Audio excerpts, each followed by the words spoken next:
Breaking news, the worst of Mother Nature takes a direct hit on Oklahoma City suburbs. I was on the ground and my ears just went beep, and I couldn't hear anything except cracking and kids screaming.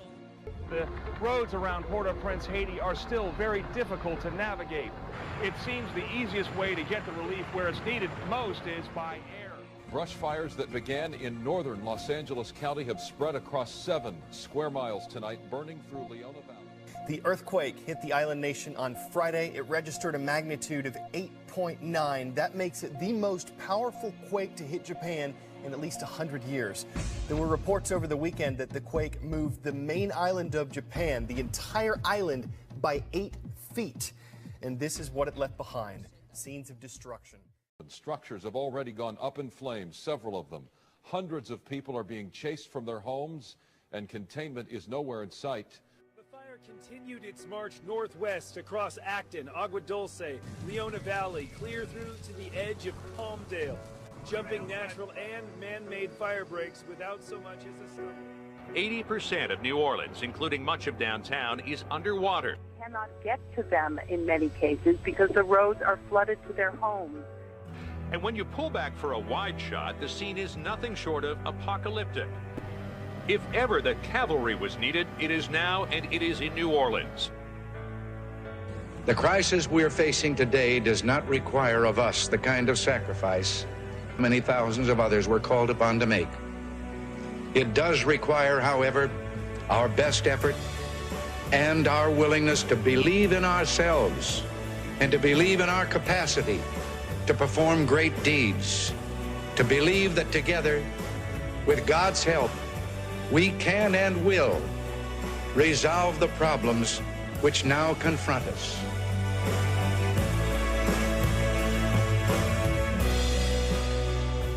Therefore, I will work, I will save, I will sacrifice, I will endure, I will fight cheerfully, and do my utmost as if the issue of the whole struggle depended on me alone. Those who say that we're in a time when there are no heroes, they just don't know where to look.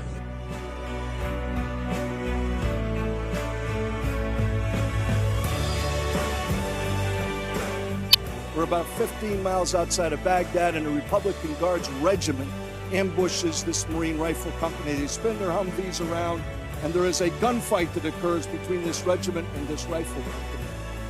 And in the midst of the beaten zone, the area where the intersecting bullets are crossing, a United States Navy corpsman I had first met in Kandahar in 2001 rushes into the battlefield, right through the fire, drags two wounded Marines out, and carries them on his shoulder to a helicopter that's landed in the roadway. And this corpsman, who's rushed now twice before and brought these 2 wounded back, now has a 3rd one. And off to the right-hand side, as you look at the screen, a Reuters news crew sets up their tripod, and they're videotaping him going in and out. And as this guy staggers back into the gunfight, one of them shouts out, "Hey, mate, what did you do that for? Didn't you notice that wasn't a Marine?" If you look carefully at that photograph, you'll see that the wounded warrior, who's already been bandaged up by that United States Navy medical corpsman, isn't a Marine. It's a wounded Iraqi soldier. And this U.S. Navy corpsman has rushed into the battlefield to save his life. And in response to the Reuters news crew, says, "Didn't you notice? He was wounded. That's what we do. We're Americans."